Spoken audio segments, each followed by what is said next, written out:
মৈত্রেয় বলেন, তবে শুনো মহাত্মন, সংসারে আবিষ্ট মাত্র যেই সবজন, বিষ্ণু আরাধনা তারা যেই রূপে করে, প্রকাশ করিলে তাহা আমার গোচরে।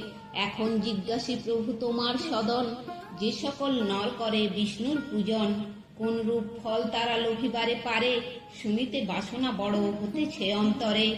অতএব কৃপা করি করহ বর্ণন, শুনিয়া শীতল করি তাপিত জীবন। এত শুনি মিষ্ট ভাষে কহে পরাশর, যাহা তুমি জিজ্ঞাসিলে ওহে গুণধর। সেসব বিষয়ে এক কহিব কাহিনী, মনোযোগে শুনো তাহা ওহে মহামুনি। একদিন মহারাজ সগর সুমতি, ঔরব ঋষিরে কহে মধুর ভারতী। ভৃগুকুল সমুদ্ভূত ঔরব মহাত্মন, কহিল সম্বোধি তারে সগর রাজন। শুনো শুনো ভগবান নিবেদি তোমারে, করিবে বিষ্ণুর সেবা, কহ কি প্রকারে।